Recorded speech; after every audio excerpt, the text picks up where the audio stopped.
Yo, what is up guys, it's Man here today, and before I get into the review, I got up with this nappy out there and I got up and combed my hair just for you guys, so please, I think I deserve that like.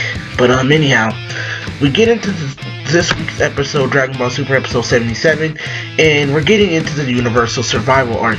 Now I promise I'll be a little bit more consistent with these reviews because it is a new arc, and I like to stay up to date, and I love making reviews on Dragon Ball Super when it's a new arc, but Jesus Christ, this episode was very slow paced. And again, I'm going to focus on the positives, then go into negatives, then tell my full opinion.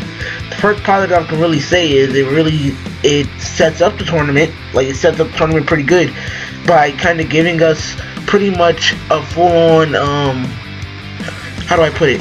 By giving us a full-on details about the tournament and how it happens, and it's mainly Goku being a defiant little prick and going to Xeno-san like, do you remember the tournament?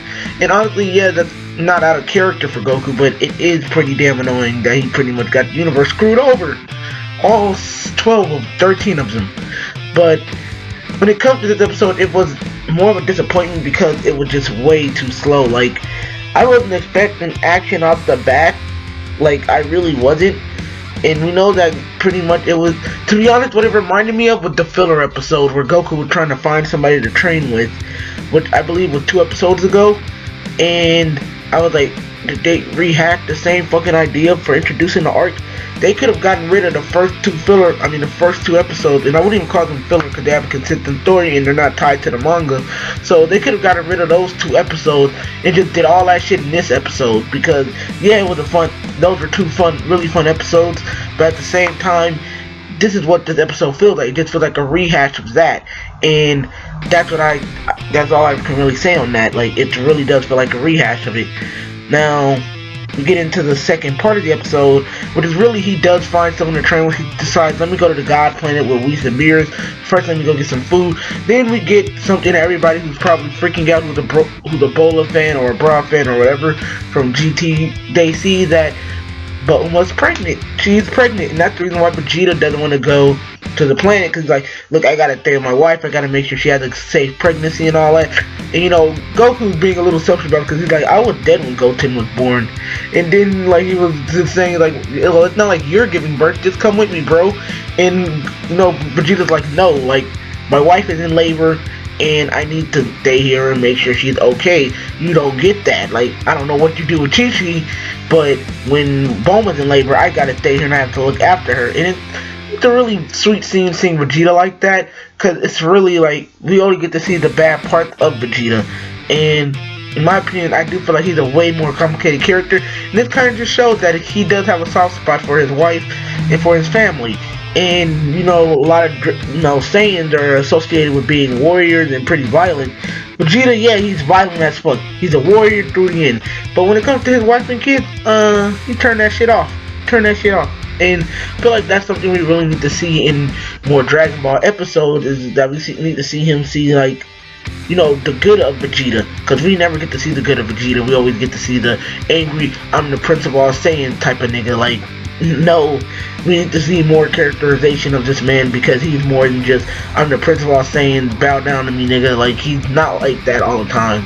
But anyhow, another really good positive, I can say that at least the animation was on point for the fight that we did have, which were very little fight scenes, such as when we saw him fight against these robbers, saw Goku use after image. It was fucking epic, but at the same time, it's like, these are cannon fodder niggas. Like, they send these people out before you get to the big bad, and he just takes them out in less than a minute.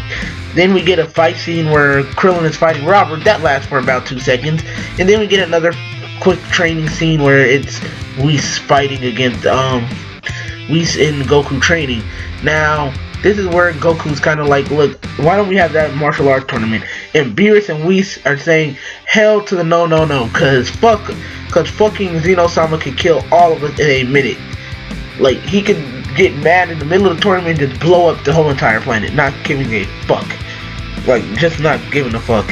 And again, this episode is extremely slow paced, and the reason I say that is because it took a lot. It's mainly, I say, you know, showing the good of things. But then again, that's how every arc opens up with in anime. Like, let me be honest with you. It's shown in anime when a new arc happens. The first episode of that arc is super laid back and chill.